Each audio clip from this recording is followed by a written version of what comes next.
It seems like everywhere we turn these days, there's another article or a survey about the decline of faith and the rise of secularism in our culture. We had a good run in the days of Christendom when most people had at least some affinity for religion, even if they weren't particularly religious themselves. But that ship has sailed.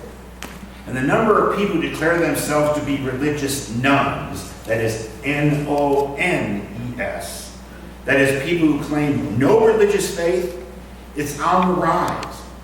These nuns represent 28%. That's more than a quarter of our population in 2024. That's up from 23% in 2019. That means that these nuns, they're the largest religious or non-religious group in our country.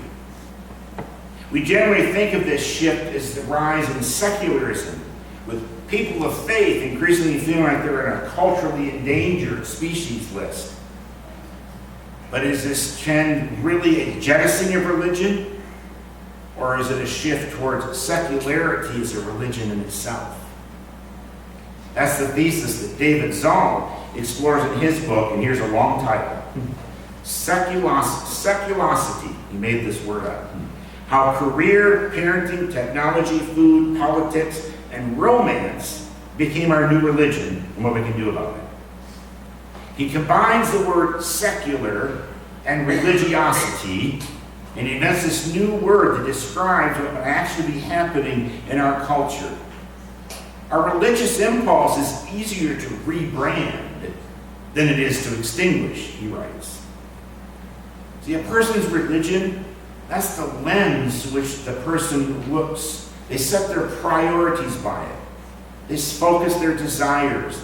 It's how we look at the rest of the world. Religion is the ultimate pursuit of happiness, as Zoll puts it. The pursuit of enoughness, That idea that if we were just to be a little more successful, we would be happy enough.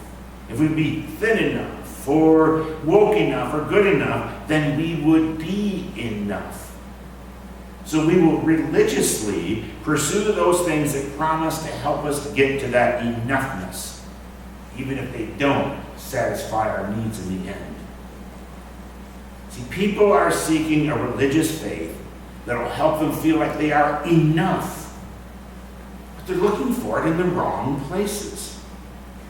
The real God that they seek is the one they may have actually rejected, or increasingly, the God they've never known at all, even more.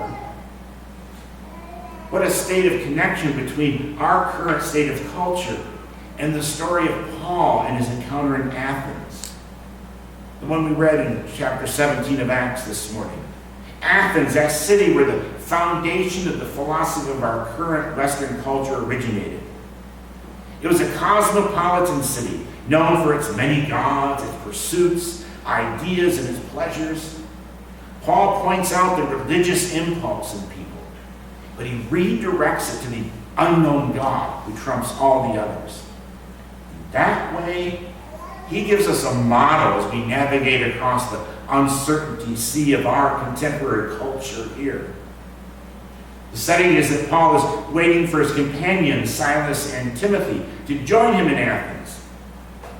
But Luke tells us Paul was deeply distressed to see that the city was full of idols. The pantheon of Greeks, gods, and goddesses, it was well known in the ancient world. Many of the same gods have been adopted and rebranded by the Romans.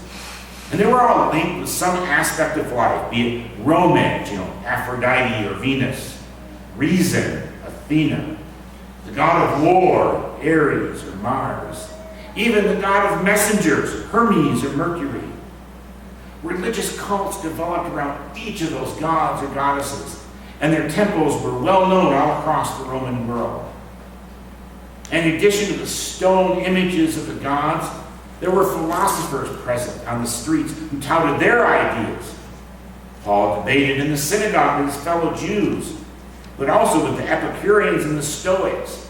They wrestled over a worldview as well. The Epicureans were the upper-class elites. They believed in the gods, But the gods weren't really that involved in human life. And if they were, they just wanted people to be happy. So the Epicureans pursued a life of pleasure and avoiding pain. But the Stoics, on the other hand, they opposed both pleasure and Epicureans. They professed belief in gods. They questioned the old traditions. See, the connections between the secularism of our own culture and that of Athens are not exact parallels, but there's a lot of similarities. People today have developed a lot of their own quasi-religious cults around a variety of aspects of life, where the rituals there take on almost a religious flavor.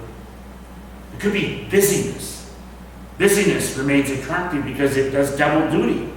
It allows us to feel like we're advancing on the path of life while distracting us from other less pleasant realities like doubt and uncertainty. If you ask someone today how they are, they'll almost respond, "I'm very busy." It's the God of romance. The love partner becomes your divine ideal with which to fulfill your whole life. All spiritual and moral needs are now become focused on that one individual. The old goddess of love, Aphrodite, is alive and well there. It could be that of parenting, the rise of this helicopter parenting. It's the belief that there's no future for our kids, not enoughness beyond what we as parents can engineer for them. Parents are the saviors of their children, this religious expression. Or it could even be food, that symbolic value, and absorbs the spiritual energies of an educated class. It's become invested with meaning of life, a path to salvation for the self and for all of humanity. You are what you eat. How about the cult of technology? We bow to our screens as a way of distracting ourselves from reality. We flee from boredom because of what we encounter ourselves. Screens can distract us from our core pain, the pain of not being enough. Or even lately, politics. Political stances become almost a religious claim. Moral outrage fills some psychological need. It allows someone to feel like they matter, especially when they're afraid that they don't matter. See, these gods and goddesses of the ancient world, they're still around. They're just a little less statuesque. The philosophers still around, like the Epicureans' belief in moralistic therapeutic deism, or the Stoic skepticism of old traditions and institutions. Paul's preaching about Jesus and the resurrection caused all of those centers of seculosity some level of intellectual discomfort, because the truth he was proclaiming seemed to be about some foreign God. In a world of secularism, the good news about Jesus will always seem foreign. It did then, even more so now. Paul was led up to that Areopagus, it's called the Hill of Mars, near the Acropolis where the Athenian court was located. And they asked him, tell us about this new teaching you're presenting. It sounds strange to us, and we'd like to know what it means. And Luke will note that all the Athenians and everyone living in Athens loved to spend their time doing nothing but telling or hearing something new. Paul, ironically, is about to tell them the truth that emerged out of a very, very old story. So Paul's address to the Athenians is both courageous and courteous.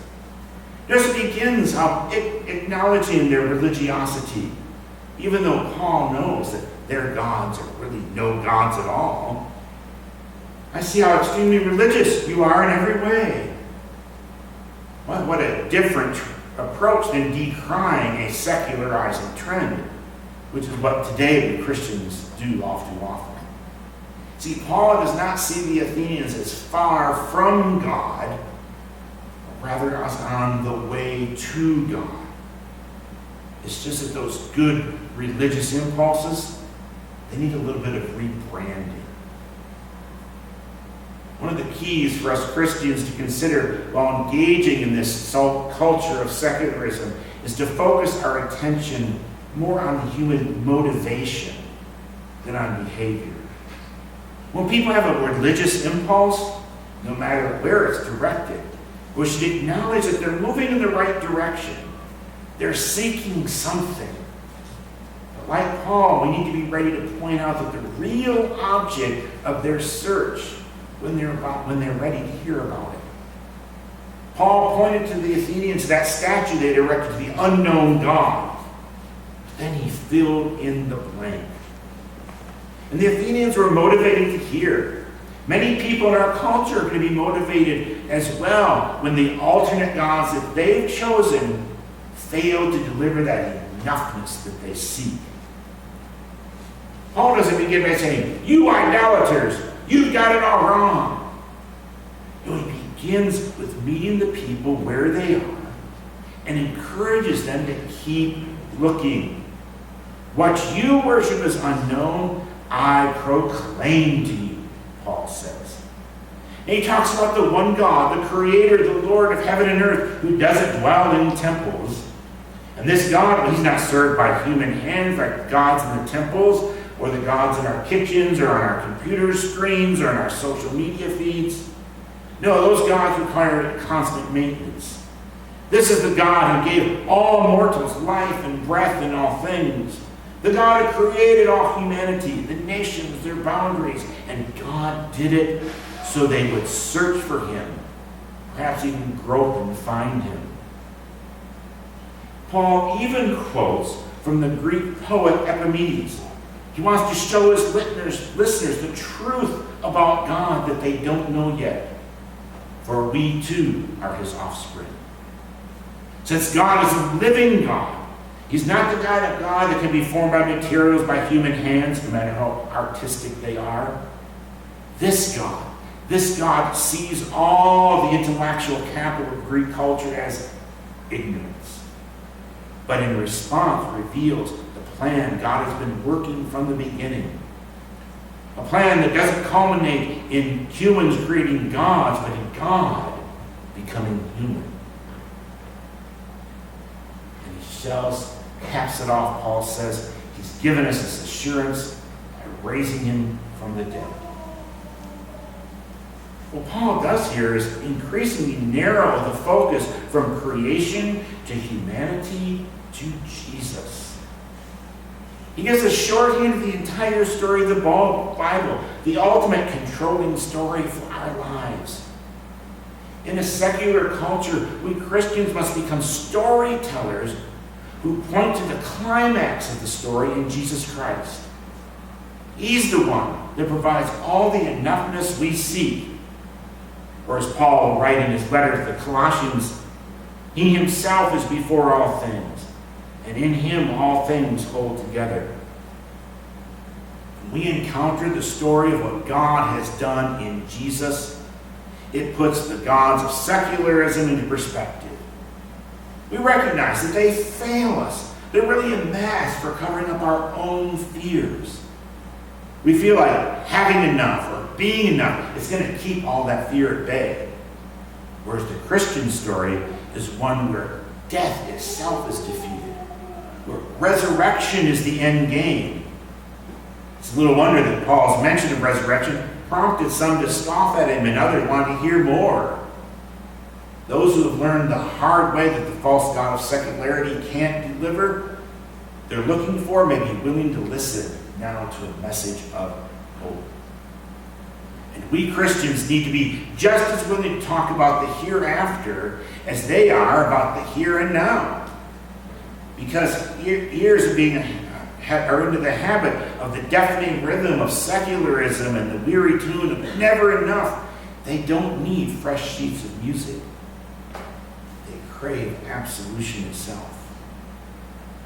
Rather than decrying this march of secularism, we do better to share the story of Jesus. We need to identify the place in our own life where we ourselves have relied on the gods of secularism for our own enoughness, instead of relying on God. Instead of rallying about a secular culture in person or on social media, tell more stories about how Jesus has impacted your life, the life of others. We need to demonstrate that Jesus is enough. And like Paul, we got to meet people where they are rather than where we want them to be. We need to know their motive before we insist on change. We demonstrate the difference that Christ himself has made in our lives as we deepen our own relationship. Such an approach invites people to hear us again on that. See, all of us, all people are religious about something. And Paul gives us a template today for how to address the secularism of a culture in which that religious impulse has not been extinguished, but has been rebranded. May God help us to rebrand a faith that has enough for everyone. Amen.